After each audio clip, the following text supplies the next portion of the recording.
Hello there, it's David Roach, Quantum Economics, Independent Strategy.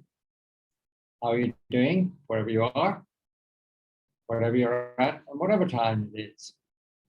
Today, we're going to talk about digital currencies and international reserve currencies, and ask the question, can a digital currency become an international currency? Well, the answer is yes, but it comes at the end. Now, first of all, interestingly, the turnover in digital currencies has increased about 20-fold in the last year and a half or so. So there's no doubt the network is growing. An interesting fact is that a lot of that growth, maybe the majority of it, though it's hard to measure, is actually in developing economies. And of course, there are scams and fraud and criminal activity, and I'm sure international terrorism involved, but there are also honest people who are involved in cryptocurrency for two reasons. One is because their own governments couldn't run a sweet shop, which is called a candy store in US language. So they don't want to own the currency of the country in which they are, so they get out of it. Indeed, part of the reason why I believe cryptocurrency will continue to grow globally, for better or for worse, is because that is true for everybody. Now that central banks and governments are in each other's pocket, or rather the front door and the back door of the same edifice, people don't trust their own fiat currencies anymore. So in a sense, what the developing economies have seen occurring in digital currencies is happening globally and will continue to happen globally. Now, interestingly, as we're dealing with internationalization, a lot of the growth of digital currency in developing economies is actually related to payments overseas, international payments. Whereas in most of the developed countries, I suspect that most digital currency is related to some form of investment, some form of speculation, where the actual role of digital currencies and payments in shops and stores and between ourselves is quite reduced. Not so in developing economies. The reason for that is, if you're a Filipino overseas worker or a Mexican overseas worker and you're going to Western Union to make a transfer to your family, you're going to get royally ripped off. The margins that they charge in this sort of business are gouging. If you use a digital currency, which you set up with your family through whatever means you have of turning it into a currency that can be spent, you can make the transfer for nothing, virtually nothing, just at the exchange rate of the day. And that, foreign worker remittances, is a growing part of digital currencies. Now, let us move away from that and move on to the central theme of, can a digital currency become an international currency? We've just seen that yes, it can, not that it is paying for iron ore or oil in the international markets at the moment, but it is a digital currency between specific categories of people. The question in my mind is, can a digital currency replace the US dollar? Now, in practice, that seems completely ridiculous sort of a question to ask. In reality, which we'll see at the end, that is not so impossible in the longer term. Harking back to my younger days, I remember very well Valéry Giscard d'Estaing, who was a French politician, and you're a member of the European elite, and he knew a lot about power because it is alleged he took payments from a certain African dictator called Bokassa in diamonds and kept them in his fridge. So about the exercise of political power, he knew, and when he described the US dollar, because he was far from being stupid, he described the US dollar as enjoying an exorbitant privilege. Now, what does that mean? It means that if you're a country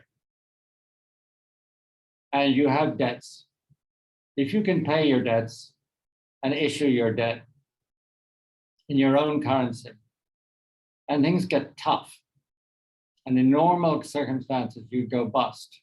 You don't go bust because you can just print more of your own currency, and your creditors are obliged to accept that as payment because they have signed on to financing whatever you were financing with your debt in your currency.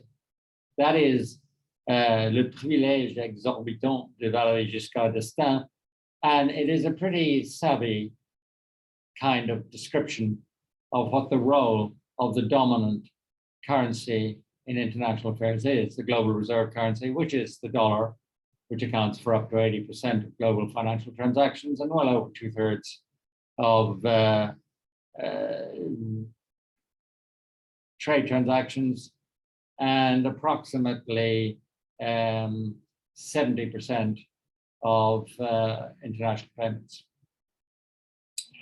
So, why is the US dollar where it is? We have to answer that question before we can ask the question of ourselves as to whether it will ever be replaced by another national currency or by a digital currency. Well, oddly enough, although the Americans enjoy an exorbitant privilege in the sense of having massive deficits, both their government and their current account deficit, which are financed in US dollars, and where central banks keep their surpluses of US dollars in US treasuries, which are or were deemed to be a risk-free asset. That is the exorbitant privilege in a more detailed fashion. But the Americans didn't vote for that. It happened, and then one might argue that they've been living off the benefits ever since. But the exorbitant privilege itself came about through market forces, and there are four of them. One is the institutions. People trusted the institutions of state. They felt that this was not a tin pot state. Secondly, was the convertibility of the dollar. Obviously, if you end up selling more to the United States than you buy from the United States, and therefore you end up holding a lot of US dollars, you don't want to wake up some bright and early morning and find that your currency has been made unconvertible. You can't change it into anything else. And that, you may say, well, I can't remember when that happened, but it happened very recently. For example, Malaysia made its currency inconvertible during the Asian financial crisis. And I can go on and on. Russia's forever doing it. So convertibility is a big issue. Supply is a big issue. The global reserve currency, the global trade currency, has to be around in plentiful dollops, or we won't be able to do international trade or finance international flows of any sort of kind. Now, what that does is very interesting, because actually it means that the United States has to run a current account deficit to keep pumping dollars into the global system for other countries and people to use. It has to run a portfolio net capital outflow for exactly the same reason. And so supply is actually synonymous with having twin deficits: current account deficits, budget deficits, and large stocks of government debt. Now, the large stock of government debt is the fourth condition. When foreigners end up owning more of your currency than they can get rid of, they have to store it in your currency. And that means you have to have bonds, which is the principal way that they invest their surpluses of your currency, of US dollars in this instance.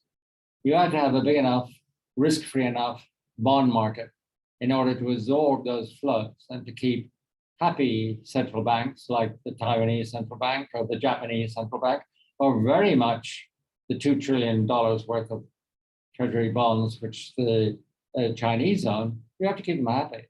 So essentially, you need a big risk, what is called, though no financial asset is actually so, a big risk-free asset market.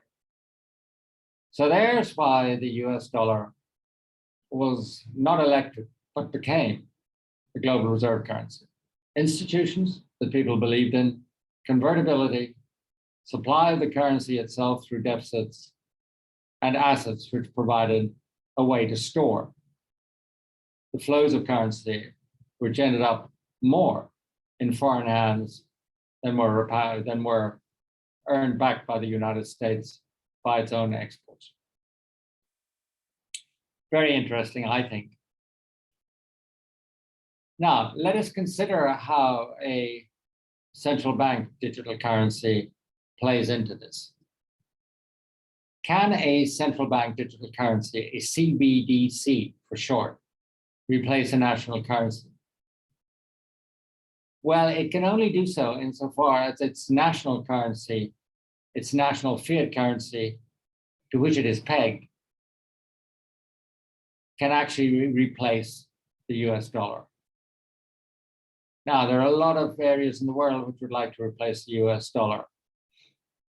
The Chinese, for a start, for geopolitical reasons, and to dominate and to get out of the control mechanism of the United States, which in the most extreme circumstances of economic and financial confrontation could actually bar the Chinese government or any other government, as it did Iran, from being able to avail itself of the international payment system called SWIFT, which oddly enough is a Belgian company, but which does what the US tells it to do.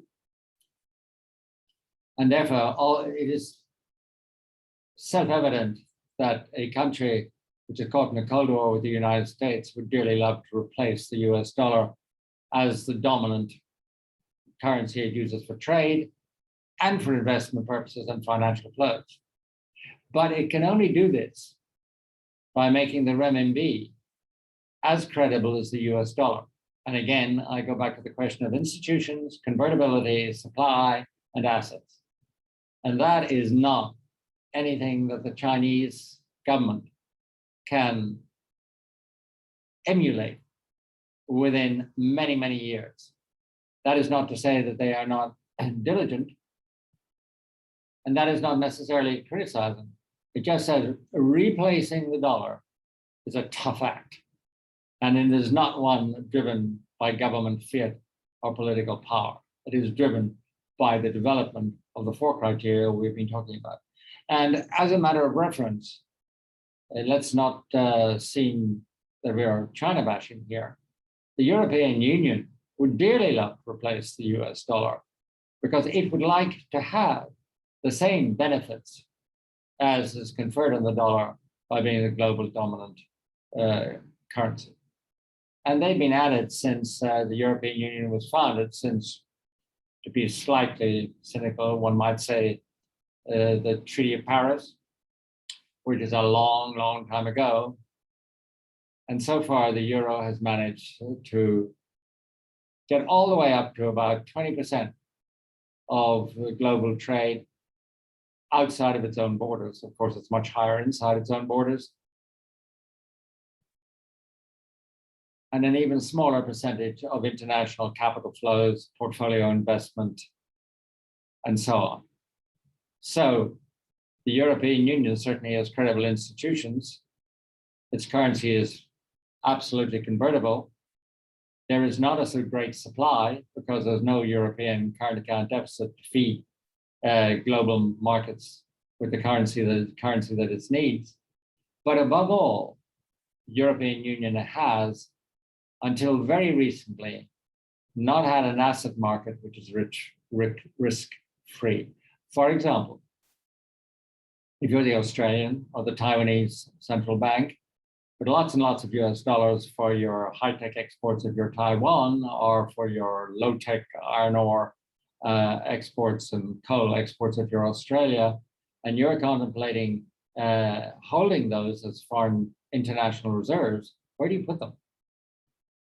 The answer is, if you've got euros as international reserves, you can only invest in individual countries. So it all goes into Germany, or you're obliged to invest in Spain or in Italy. But you do not have, as in the US, a single unified risk-free asset bond market. Now you're going to get it.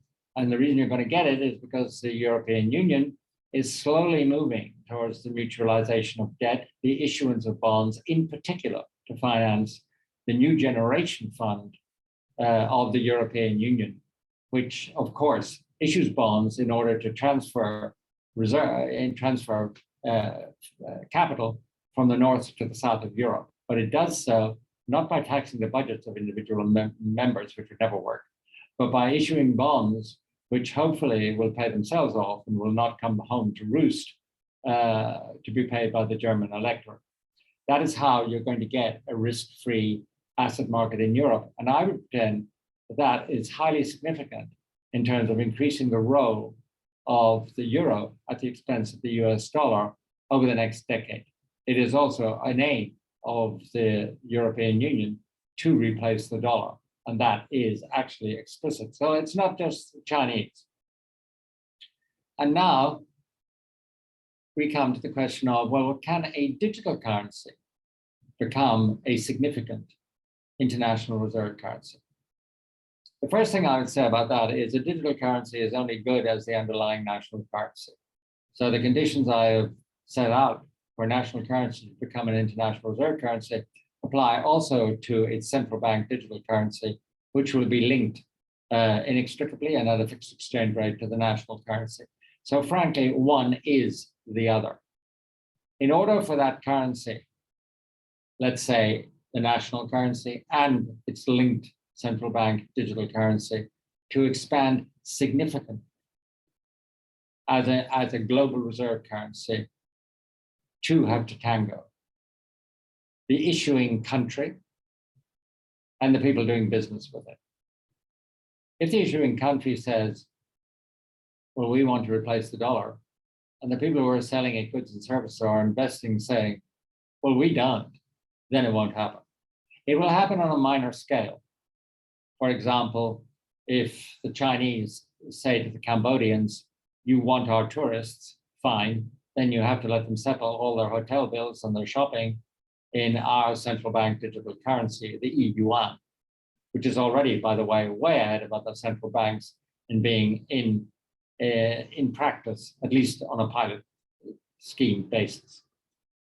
So the first thing is, if digital currency is going to become an international currency, it is actually the underlying national currency which is becoming the international currency. They're identical and the same. But the story doesn't stop there, and this is the ending which I mentioned in the beginning. There is a strong argument, I believe, you may not, but I believe, for actually using digital currency to replace the dollar, provided that digital currency is run by an international institution, which everybody signs off on. Let us say the IMF. So the IMF issues digital currency to central banks around the world, and only to central banks around the world, which replace SDRs, US dollar injections, or whatever. What would this do?